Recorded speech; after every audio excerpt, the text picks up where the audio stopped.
नमस्कार। स्वागत है आप सबका हमारे YouTube चैनल हिंदी ज्ञान श्रृंखला में।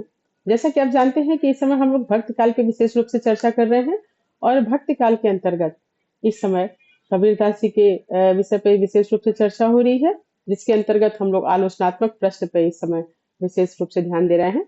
जिसमें पहला जो है वो राम के बारे में, कबीर के राम और तुलसी के राम के अंतर के बारे में हम लोग ने जाना। उसके बाद कबीर की रहस्य साधना के बारे में चर्चा हुई। आज का जो विषय है वह है कबीर का विद्रोह और समाज दर्शन। कबीर के विद्रोह और समाज दर्शन पे जो आलोचनात्मक प्रश्न बनते हैं उस पर आज हम लोग विशेष रूप से चर्चा करेंगे। देखिए, इसमें जो प्रश्न बनते हैं उसको देखें तो सबसे पहला प्रश्न अगर देखें तो बनता है कि कबीर की रचनाओं का महत्व उसमें अंतर्निहित व्यापक संदेश के कारण है, स्पष्ट कीजिए। इसके साथ कबीर के क्रांतिकारी पक्ष पर टिप्पणी लिखिए। इसके साथ ही बाह्याचार का निरर्थकता और पूजा और संस्कारों की विचारहीन गुलामी कबीर को पसंद नहीं थी। इस कथन को स्पष्ट कीजिए। इसके साथ ही कबीर की मानवतावादी विचार या कबीर के समाज दर्शन या कबीर के जो बाह्य आडंबर का विरोध था, इसी विषय पे ये विषय मतलब इतने विषय पे ये प्रश्न बन सकते हैं। कबीर का जो समाज दर्शन है उसके अंतर्गत इतने प्रश्न बन सकते हैं। तो इसके अंतर्गत हम देखते हैं कि कबीर के बारे में जो ये प्रश्न बनेंगे वो एमए के पाठ्यक्रम पे विशेष रूप से ज्यादा महत्वपूर्ण होंगे, क्योंकि एमए का जो एग्जाम होता है वो निबंधात्मक प्रश्न में आता है। इसके साथ ही जब ये कबीर का जो कवि रूप है उसको भी अगले वीडियो में चर्चा कर लेंगे।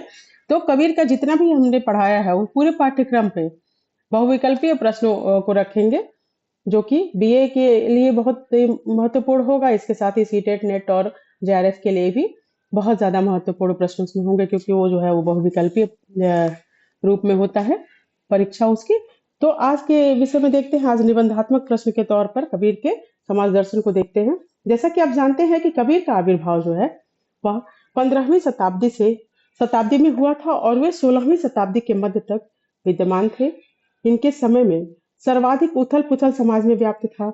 वर्ण व्यवस्था और आश्रम धर्म के आधार पर संगठित ब्राह्मण समाज का जो ब्राह्मण समाज की व्यवस्था का जो ढांचा था उलट पड़ा गया था, क्योंकि मुसलमानों के आगमन से वर्ण व्यवस्था को एक प्रबल चुनौती मिली थी, जिसकी वजह से यह जो स्तंभ था, जो ये धार्मिक स्तंभ था और भी ज्यादा दृढ़तर होता गया। जिसका जैसे मान लीजिए कि मुसलमान अपने पक्ष को ज्यादा महत्वपूर्ण मानते थे, अपने धर्म को बहुत महत्वपूर्ण मानते थे, उसी तरह से हिंदू अपने धर्म को ऊंचा बताते थे। और ये जो है एक जो संघर्ष की स्थिति उत्पन्न हो गई थी जिस समय में कबीर का आविर्भाव हुआ था, जो कबीर का समय था उस समय में। इस संबंध में जो कबीर दास जी का बाह्याचार था, बाह्याचार का तात्पर्य होता है कि बाहरी दिखावा, पूजा पाठ या वजू नमाज होता है उसको बाह्याचार बोलते हैं। जो पूजा पद्धति होती है या नमाज वगैरह का जो होता है, जो किसी भी धर्म का जो पूजा पद्धति होता है उस पे आडंबर जो होता है, बाह्य आडंबर होता है। सबकी अपनी अपनी मान्यताएं होती हैं, सबका अपना अपना पूजा करने का और आराध्य देव को प्रसन्न करने का अलग अलग तरीका होता है। तो उस पे उसे बाह्याचार का विरोध उन्होंने कहा। और उसमें इस संबंध में देखिए लिखे हैं हजारी प्रसाद द्विवेदी जी कि बाह्याचार की निरर्थकता और पूजा और संस्कारों की विचारहीन गुलामी कबीरदास जी को पसंद नहीं थी। कबीरदास जी अनुभूति मार्गी थे। शास्त्रीय आतंक के जाल को विदीर्ण कर सत्य तक पहुंचने की उनमें अपार क्षमता थी। उन्होंने कुलाभिमान और बाह्याचार पर निर्मम आघात किया। वे एक ओर पंडितों को फटकारते हैं और दूसरी ओर मुल्ला को। ऊंच नीच, छूत का वे घोर विरोध करते थे और आचरण की शुद्धता पर वे सदैव ध्यान देते थे। समाज में फैले हुए अंधविश्वासों और मिथ्याचारों के प्रति उनमें सर्वाधिक आक्रोश था। इस संबंध में कबीरदास जी की ही कुछ पंक्तियां हैं जो प्रस्तुत कर रहे हैं। देखिए, उन्होंने लिखा है, अरे इन दोन राह न पाई। दोन का तात्पर्य यहाँ हिंदू और मुसलमान दोनों से है। अरे इन दोन राह न पाई, हिंदू अपनी करे बड़ाई, गागर छुअन न देई, वेश्या के पायन तर लोटत, यह देखो हिंदू आई। मुसलमान के पीर औलिया मुर्गा मुर्गी खाई, खाला केरी बेटी ब्याहे, घर ही मह करत सगाई। ये पंक्तियां हैं कबीरदास जी की। और इसमें उन्होंने जो भी है हिंदू और मुस्लिम दोनों को फटकारते हुए कहा है कि कहने का तात्पर्य ये है कि वो पूजा पाठ और जो बाह्य आडंबर था, जो दिखावा था, उसका विरोध करते थे और आचरण की शुद्धता पे। देखिए उसमें इन लोगों ने हिंदुओं को भी कहा है और मुसलमानों को भी कहा है कि घर ही में वो अपने खाला की, बुआ की, सब के लड़कियों के साथ सगाई कर लेते हैं। तो ये आचरण की शुद्धता वो नहीं मानते हैं। ठीक है। वो कहते हैं कि ये बाह्य आडंबर छोड़ करके आचरण की शुद्धता पे ज्यादा वो ध्यान दीजिए। इसी तरह से हिंदुओं को भी कहते हैं कि बहुत छुआछूत मानते हैं, लेकिन व्यभिचार से पीछे नहीं रहते हैं। तो इसी तरह से उन्होंने इन दोनों लोगों का विरोध किया। आगे वे कहते हैं, आगे देखते हैं, कबीर का जो युग था वो घोर जातिवाद का युग था। प्रत्येक जात का व्यक्ति स्वयं को अन्य से श्रेष्ठ मानता था। कबीर ने इस वर्ग भेद पर तत्जन्य अहंकार का तीव्र विरोध किया। जब देखिए वर्ग भेद होता है तो एक अहंकार भी सबके मन में उत्पन्न होता है। अहंकार किस बात का होता है? अहंकार इस बात का होता है कि हम ऊंचे धर्म के हैं और हम ऊंचे धर्म के हैं। हर लोग अपने धर्म को, अपने जाति को और अपने वर्ण को ऊंचा बताते हैं और वो एक अहंकार की स्थिति उत्पन्न करता है। इस संबंध में कबीर जी कहते हैं, कबीरदास जी, जो तू बाभन बभनी जाया तो आन वाट होए क्यों नहीं आया। जो तू तूरक तुर्की नहीं जाया तो भीतर खतना क्यों न कराया। ये थे कबीरदास जी के विचार जो उन्होंने व्यक्त किए कि अगर आप इतने ही प्रतापी थे तो आपको अपने आने का, जो जन्म लेने का मार्ग था, उसको भी चेंज कर लेना था। और जैसा कि आप जानते हैं कि मुस्लिम संस्कृति में खतना का रिवाज है, तो वो बोलते हैं कि भीतर ही, मतलब माँ के पेट में ही क्यों नहीं खतना करा लिए। अगर आप इतने ही प्रतापी थे, इतना ही उच्च वर्ग के थे और इतना ही आप अपने धर्म को बहुत अच्छा मानते हैं, तो ये आपको करना चाहिए था। ठीक है। इसके साथ अब देखते हैं कि ये तो बाह्याचार का विरोध था। अब देखते हैं कि कबीरदास जी ने हिंदुओं के बाह्याचार का भी पूर्ण रूप से विरोध किया और मुसलमानों के भी। अभी अलग अलग, ये तो दोनों लोगों को मिला करके उन्होंने लिखा, फिर अलग से भी उन लोगों के जो बाह्याचार थे उस पर विरोध किया। उसमें वो लिखते हैं, कबीरदास जी, देखिए इसमें वो कबीरदास जी जो है वो मुसलमानों के बाह्याचार का जमकर खंडन करते हैं। उनके वजू, नमाज, सुन्नत आदि के विरोध में उन्होंने बहुत कुछ कहा है। मुसलमानों की हिंसा और जुल्म का खंडन किया है। कबीरदास जी का कहना है कि बाह्याचार में मत उलझो। वे कहते हैं कि राम और रहीम में, कृष्ण और करीम में कोई भी भेद नहीं है, ये दोनों एक ही हैं। रोजा रखने वाले मुसलमानों को फटकारते हुए वो बोलते हैं, दिन भर रोजा रहत है, रात हतत है गाय, यह तो खून कह बंदगी, कैसे खुशी खुदाए। मतलब कहते हैं कि दिन भर तो आप रोजा रहते हैं, पानी की एक बूंद तक नहीं लेते हैं और रात में गाय का मांस खाते हैं, गाय की हत्या करते हैं, तो ये इससे खुदा आपका जो है वो कैसे खुश हो सकता है। इसी प्रकार से हिंदू को वायाचार का भी उन्होंने खंडन किया है। ऐसा नहीं कि मुसलमानों के बारे में ही कहा है, हिंदुओं के वायाचार का भी खंडन करते हुए कबीरदास जी ने जो लिखा है वो आगे मैं बताती हूँ। कबीरदास जी शास्त्रों का मनन और अध्ययन, अनुशीलन नहीं किया था। जैसा कि आप जानते हैं कबीरदास जी जो है वो निर्गुण पंथी थे, तो किसी भी शास्त्रों को नहीं पढ़े थे, किसी भी ग्रंथ को नहीं पढ़े थे, फिर भी उनकी कबीरदास जी को हिंदू तत्व ज्ञान की पूर्ण रूप से जानकारी थी। कबीर ने न केवल मुसलमानों की खबर ली, अपितु हिंदुओं के समाज और उनके धर्म, तीर्थ, व्रत, मूर्ति पूजा आदि का भी उन्होंने खंडन किया है। ऐसा नहीं है कि मुसलमानों का ही रोजा नमाज का जो खंडन किया है, वो हिंदुओं के भी मूर्ति पूजा और जो तीर्थ और व्रत वगैरह है उसके बारे में भी उन्होंने लिखा, उसका भी विरोध किया है। इस संबंध में वो लिखते हैं, पाहन पूजे हरि मिले तो मैं पूजू पहाड़, ताते ये चाकी भली पी सिखाए संसार। यहाँ कबीरदास जी कहते हैं कि देखिए मूर्ति की पूजा, मूर्ति पत्थर की होती है, मूर्ति की पूजा करने से अच्छा है कि आप अपने घर की उस चक्की, आटा पहले आटा पीसने के लिए घर में एक चक्की लगी होती थी, तो आप उस चक्की की पूजा कीजिए जिससे कि आटा पीस करके आप खाते हैं। ठीक है। इसी तरह से सिर मुड़ाए सन्यासियों पर भी उन्होंने प्रहार किया है। उनके उस पे भी व्यंग रूप में उन्होंने लिखा है, मूड मुराए हरि मिले सब कोई ले मुराए, बार बार के मूड़ते भेड़ न बैकुंठ जाए। जैसा कि आप जानते होंगे कि भेड़ को, जो भेड़ की रोए होते हैं उसको छील करके ऊन का उपयोग किया जाता है। तो जो सिर मुड़ाए सन्यासी होते हैं, जो सन्यासी लोग ये कहते हैं कि जैसे मान्यता है कि कहीं तीर्थ पर जाते हैं तो लोग अपना मुंडन कराते हैं, उसका विरोध यहाँ पे वो करते हैं, उस पर व्यंग करते हैं कि मूड मुड़ाए हर मिले सब कोई ले मुड़ाए, बार बार के मुड़ते, भीड़ न वैकुंठ जाए। कहने का मतलब यह है कि समाज में छुआछूत बहुत था उस समय, जाति भेद चरम सीमा पर पहुंच गया था, जिससे समाज में कलह एवं हानि थी। कबीर ने समाज के नीच से नीच जाति को भी नहीं छोड़ा, अपने सूक्ष्म निरीक्षण से उनके भी अधिकार का समर्थन किया है।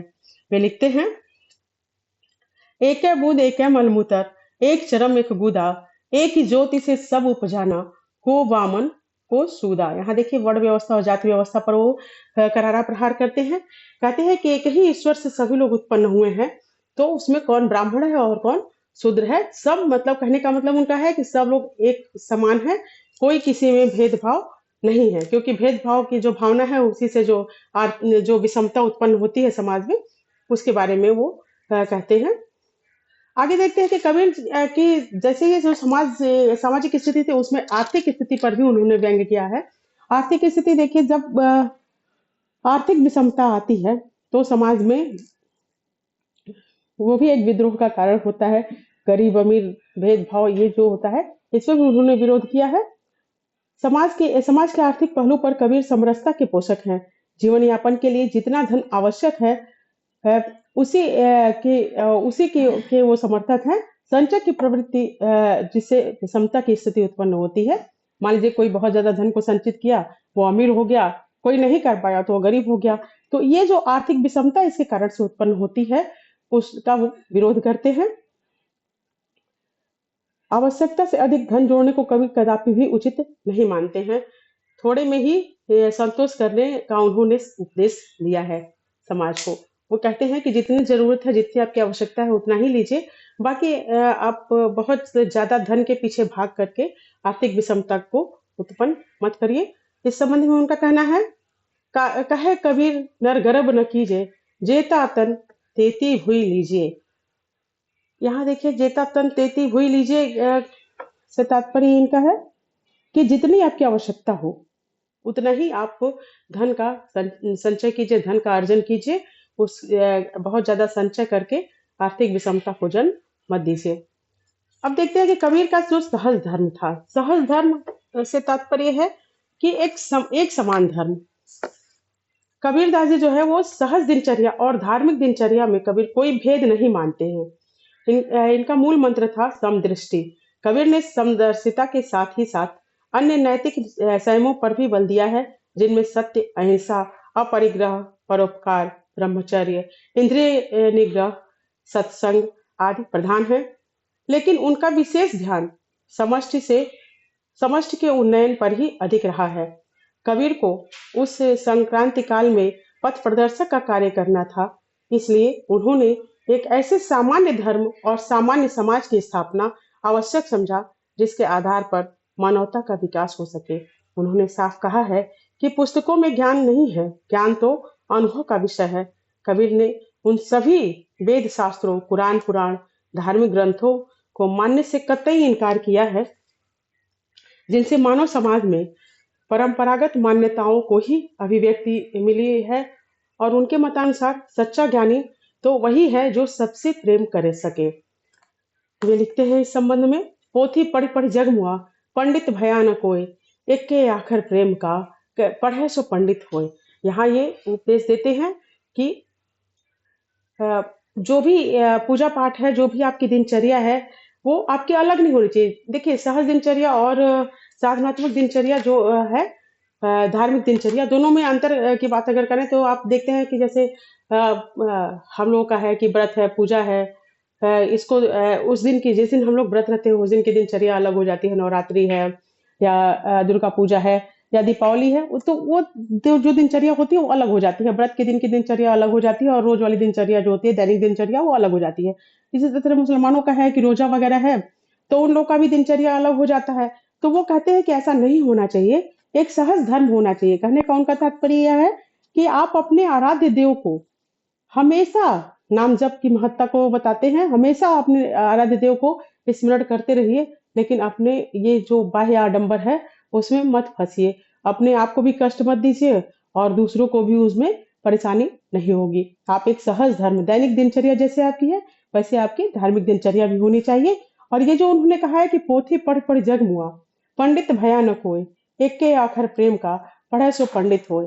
यहाँ वो कहते हैं कि आप किसी भी धार्मिक पुस्तक, चाहे वो कुरान हो, नमाज हो, या ग्रंथ हो, धार्मिक ग्रंथ हो, वेद हो, शास्त्र हो, उन सब को पढ़ने से कोई फायदा नहीं है अगर आप यह नहीं जान पाए कि मानव मात्र से प्रेम करिए।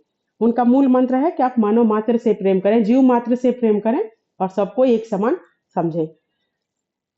ये थे कबीर के जो सामाजिक दर्शन था उस पे चर्चा थी। इसमें देखते हैं कि कबीर अपने युग के प्रचलित सभी कुरीतियों, धार्मिक पाखंडों को दूर करने का प्रयास किया। उनका काव्य उनके सिद्धांत को ही प्रस्तुत करता है, उनके काव्यात्मक उत्कर्ष को नहीं। उनमें जीवन को उदात्त बनाने वाला महान संदेश प्रकट हुआ है। इस संबंध में देखते हैं कि कबीर के इस विचार के बारे में प्रोफेसर राजनाथ शर्मा लिखते हैं, दार्शनिक चिंतक, शुद्ध भक्त या सफल कवि के रूप में कबीर का उतना महत्व नहीं है जितना कि अन्याय और भेदभाव का दृढ़ता के साथ विरोध करने वाले एक क्रांतिदर्शी के रूप में कबीर दास जी का व्यक्तित्व उभर कर हमारे सामने आता है। तो ये था कबीर का समाज दर्शन। अब कल देखते हैं कि कबीर के कवि रूप पे विशेष रूप से चर्चा करेंगे, उनके उलट वाक्यों पे चर्चा करेंगे। तब तक के लिए अगर आपको हमारा वीडियो अच्छा लगे तो लाइक कीजिए, सब्सक्राइब कीजिए और चैनल को आगे बढ़ाइए। धन्यवाद।